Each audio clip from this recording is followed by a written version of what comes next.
Hey there everyone, Noir here and welcome to Fan Theories.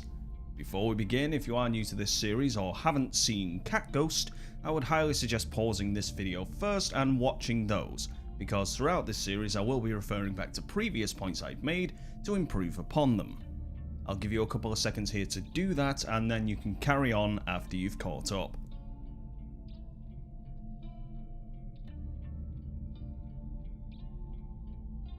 Okay, so we're at episode 8 of Catghost now, and this analysis is going to have to be a little bit different because of the content within the episode. It was a Q&A between the viewers and the characters. That doesn't mean that there wasn't a lot of little snippets of information within. Let's get started, shall we? Now then, please take note that I won't be going through every single question that was sent in. The video is 16 minutes long and there are a lot of questions in there. However, there were a few that bore fruitful answers in my opinion. But let's get this one out of the way first. What does it all mean? I think that's your job. Hurry up and get on it. Okay, I think it's only polite for me to respond to this, so Nara? I'm doing my best, alright? It's not easy to try and figure out the entire meaning behind a series focused around witches, ghosts, hedgehogs, cats, bananas, pocket dimensions, trials, the void, an egg, skinwalkers, megaliths, and the possibility of you all trying to get back to the real world. Give me a break! However, I would also like to thank you for taking the time to reply to my question, even if it wasn't the answer I was looking for. I still think you're awesome and you're still my favourite character. Okay. Joking around aside, it's time to get to the questions that were actually useful in figuring out some of the series' secrets, which mine definitely wasn't. Somebody had asked what the Dark Forest was, which led to Elon sternly warning people away from going into it. So we know that the Dark Forest is a place that they did not want to be in. The Council is also mentioned a couple of times, with Gideon stating that he went fishing with them a few times, as well as their role having something to do with protecting the townsfolk from what is guessed as gypsies. Someone also asked about the Skinwalker, which gave us this. You are nosy, you are nosy, you are nosy, you are nosy.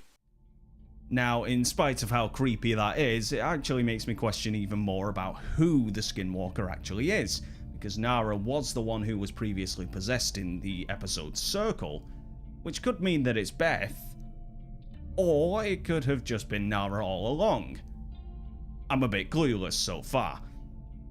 Somebody also asked what Nara was supposed to be helping Elon with, which makes Nara almost slip up on what was really going on.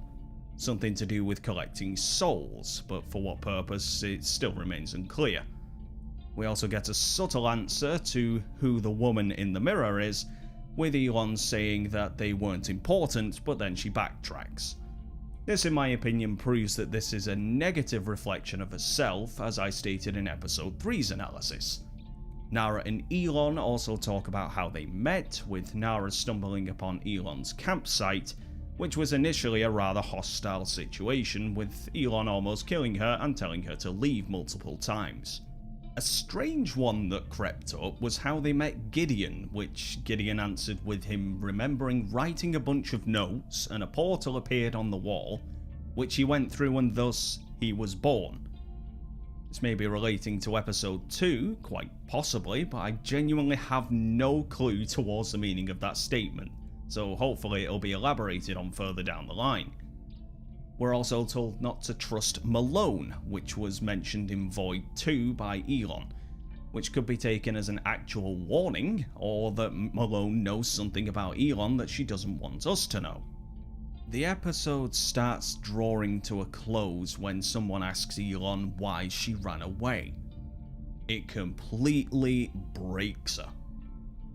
Then they realise that they have no idea how long they have been in this area for, let alone the fact that they've been in somewhat of an ethereal state throughout the entirety of the duration.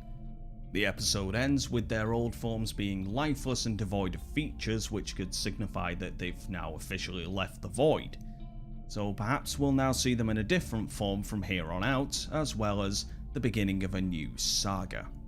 And that brings this episode's analysis to a close. If you enjoyed this episode, let me know what your thoughts and theories are in the comments section, and even if you didn't, let me know how I can improve the series for you.